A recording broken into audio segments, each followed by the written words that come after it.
परम पूज्य गुरुदेव और वंदनीय माता जी की चरणों में कोटि कोटि प्रणाम। आप सभी को प्रणाम। सच्ची घटना पर आधारित पुस्तक अद्भुत, आश्चर्यजनक किंतु सत्य में आज हम सभी सुनेंगे। ऐसा तो भगवान से ही संभव है। राम नरेश प्रसाद, बोकारो, झारखंड। वह बताते हैं कि मंत्र दीक्षा मैंने सन 1972 में ही ली थी। अपने पैतृक गांव खीर भोजना, वारसलीगंज, नवादा, बिहार में ही वह संस्कार संपन्न हुआ था। 1976 में बोकारो में गायत्री यज्ञ हुआ। आदरणीय रमेश चंद्र शुक्ल जी वहाँ केंद्रीय प्रतिनिधि के रूप में थे। उनसे पत्र लेकर पूज्य गुरुदेव के दर्शन हेतु शांति कुंज आया। अप्रैल के महीना था, लेकिन बसंत पूरे वातावरण में अभी तक व्याप्त था। ब्रह्म मुहूर्त में गुलाबी जारे की सुखद अनुभूति होती थी। यहाँ 5 दिनों तक के शिविर में ही मेरे विचार और चिंतन में आमूल चूल परिवर्तन होता चला गया। दर्शन शास्त्र का विद्यार्थी होने के नाते अध्यात्म की थोड़ी बहुत जानकारी तो थी, पर कर्मकांडी पंडितों की तिरकमों के कारण उस पर आस्था नहीं जम पाती। यहाँ आकर अध्यात्म को लेकर अविश्वास का वह भाव बिल्कुल खत्म हो गया। एक दृढ़ आस्था मन में पनपने लगी। कोई सत्ता अवश्य है जिसके अनुसार सब कुछ अपने समय से चलता रहता है। मिशन के विषय में मैं अधिक से अधिक जानना चाहता था। सेवा कार्य में सहयोग देने की भी इच्छा होती।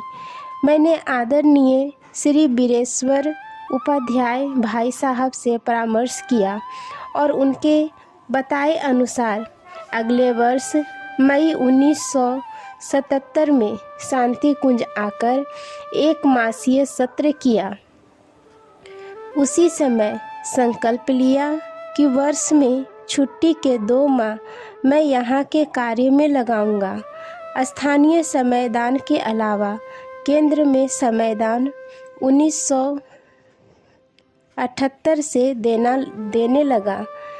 पहले छुट्टियों में घर जाता था। खेती बाड़ी के काम में पिताजी की मदद करता था। वह सिलसिला बंद हो गया तो पिताजी नाराज हुए। घर भेजी जाने वाली मासिक राशि में भी कटौती होती गई। अपने गांव या आसपास के गांव के कोई परिचित मिल जाते तो कहते, पिताजी तुमसे बहुत नाराज रहते हैं। कहते हैं पता नहीं किस साधु महात्मा के चक्कर में पड़ गया है।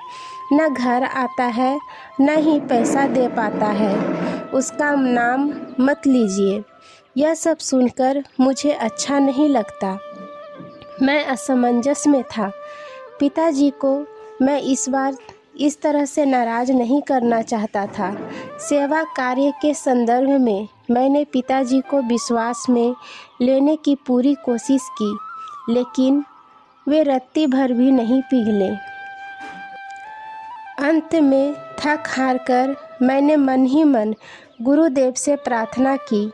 मुझे पूर्ण विश्वास था कि इसका वे ही कुछ समाधान निकालेंगे। 1979 में पिताजी बद्रीनाथ जाने के लिए राजी हुए। पहले शांति कुंज आकर सामान रखने की व्यवस्था बनाई गई। फिर पिताजी को साथ लेकर पूज्य गुरुदेव से मिलने गया। गुरुदेव बोले, बेटा इन्हें बद्रीनाथ घुमा लाओ। पूज्य गुरुदेव की बातें सुनकर पिताजी को आश्चर्य हुआ। नीचे आकर वे हमसे पूछने लगे, इन्हें कैसे मालूम हुआ कि हम बद्रीनाथ जा रहे हैं? मैंने कहा, मुझे क्या मालूम, मैं तो आपके साथ ही हूँ। बद्रीनाथ से लौटकर शांति कुंज में 2-1 दिन रुकने के लिए पिताजी से पूछा तो वे राजी हो गए। शांति कुंज के स्नेहहीन वातावरण ने उनका मन मोह लिया था। बोले, मुझे यहाँ बहुत अच्छा लग रहा है, जब तक चाहो रुको। इसी बीच एक दिन अपने कमरे में ही आश्चर्य से उत्तेजनापूर्ण स्वर में कहने लगे, अरे गुरुजी, तुम लोगों को बुर्बक मूर्ख बना कर रखे हुए हैं। ये आदमी नहीं है, ये भगवान के सिवा कुछ हो ही नहीं सकते। आश्चर्य। मैंने पूछा, क्या हुआ, ऐसा क्यों कह रहे हैं? उन्होंने कहा, आज एक लड़का जिसको मरे हुए घंटे भर से ज़्यादा हो गया था, उसे उन्होंने जिंदा कर दिया। घटना को पूरे विस्तार से बताते हुए उन्होंने कहा, मरे हुए उस लड़के को लेकर कुछ लोग गुरुजी के पास गए। गुरुजी पश्चिम वाले कमरे से निकल रहे थे। शोर सुनकर पूरब वाले कमरे में गए। आकर लोगों से पूछा, क्या बात है? लोगों ने बताया, एक बच्चा मर गया है। बच्चा ज़मीन पर लेटा था। बच्चे की माँ छाती पीट कर रो रही थी। गुरुजी बोले, कुछ नहीं हुआ है। इतना कहते हुए उन्होंने झटके से बच्चे का हाथ पकड़कर उठा लिया। बोले, जा, इसे माताजी के पास ले जाकर प्रसाद खिला दे। सभी आश्चर्यचकित थे। मरे हुए को जिंदा कर देना, ऐसा तो मात्र भगवान ही कर सकते हैं। इस घटना के बाद पिताजी की दृष्टि बदल गई। इसके बाद वे हमेशा मेरे सेवा कार्य को सराहते रहे। मेरा नाम लेते ही भावुक होकर कहते, वह जो कर रहा है करता रहे, मुझे उसके पैसे और समय की ज़रूरत नहीं है।